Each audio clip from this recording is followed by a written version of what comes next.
जब तुझसे ना सुलझे तेरे उलझे वे धंधे, जब तुझसे ना सुलझे तेरे उलझे वे धंधे, तब भगवान के इंसाफ पे छोड़ दे तो बंदे। नमस्कार, मैं योगिता। बहुत समय की बात है, एक गरीब किसान रहता था। उसकी 2 बेटियां थी। उसकी बड़ी बेटी का रिश्ता पक्का हो जाता है, उसको लड़के वाले देखने के लिए आते हैं। और वो इतना गरीब था कि दिन में कुछ 2 पैसे कमाता था तो रात को कुछ खाता था। अब वो सोचता है कि शाम को मेरी लड़की को देखने के लिए आने वाले हैं, उसको मैं क्या खिलाऊंगा। तो वो अपने खेत में जाता है और लौकी की जो बेल होती है वहां से 3 लौकी तोड़ के लेके आता है और पास की सब्जी मंडी में उनको बेचने जाता है।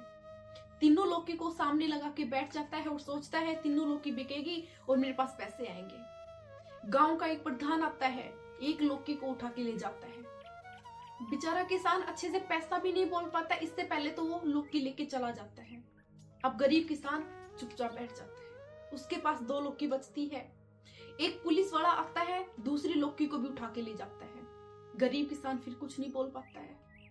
एक तीसरा बंदा आता है, थानेदार, वो आता है। गरीब किसान सोचता है अब मेरी तीसरी लौकी भी गई, अब ये भी ले जाएगा, मैं इससे कुछ नहीं बोल पाऊंगा। लेकिन हर इंसान के अंदर कहीं ना कहीं इंसानियत छिपी होती है। उस थानेदार के अंदर एक इंसानियत छिपी होती है। तो वो थानेदार बोलता है कि क्या बात है, आप एक ही लौकी लेके बैठे हो और आपके चेहरे पे उदासी है। वो अपनी सारी स्टोरी बताता है कि ऐसे ऐसे रिश्ते वाले आने वाले मेरी बेटी को देखने और मेरे पास पैसे नहीं है, मैं लौकी बेच के पैसे कमाना चाहता था और ऐसे 2 आए और मेरी लौकी लेके चल गए। वो बोले अच्छा ऐसा क्या, आप मेरे साथ चलो। उसको प्रधान के घर लेके जाता है और प्रधान से जाके थानेदार पूछता है क्या आप लौकी लेके आए हो। बोले हाँ लेके आया हूँ, मैं पैसे की खरीद के लेके आया हूँ। थानेदार बोलता है आप झूठ बोल रहे हैं। बोलता है नहीं मैं झूठ नहीं बोल रहा, मैं पैसे के लेके आया हूँ। थानेदार गुस्से से बोलता है।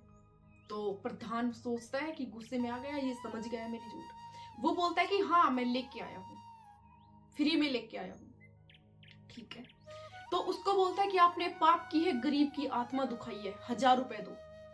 उसको 1000 रुपए देता है। गरीब किसान खुश हो जाता है। फिर उसको पुलिस स्टेशन लेके जाता है। वहां पे सारे पुलिस वाले जो बंदे थे उनको लाइन में खड़ा कर देता है और किसान को बोलता है इनमें से देखो कौन बंदा था जो आपसे लौकी लेके आया है।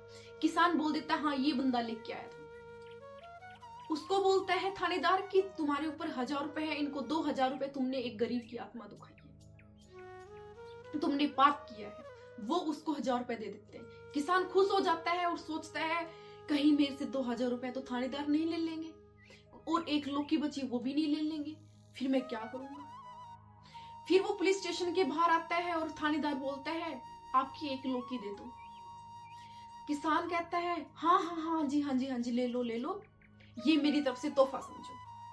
थानेदार बोलता है नहीं तोहफा नहीं, आपकी मेहनत की है, ये लो 1000 रुपए मेरी तरफ से तीसरी लौकी की। किसान बहुत खुश हो जाता है और ऊपर की तरफ देखता है और बोलता है भगवान आप खुद नहीं आते लेकिन अपने दूध बेच देते हो। मोरल ऑफ द स्टोरी यही है कि आप कितने दुख में हो, आप कितने संकट में हो, एक भरोसे नाम की जो चीज होती है वो भगवान पे बनाए रखो। भगवान तुमको हमेशा पार लगाएंगे, भगवान तुमको हर संकट से निकालेंगे, तुम्हारी नैया पार लगाएंगे। धन्यवाद। मैं योगिता।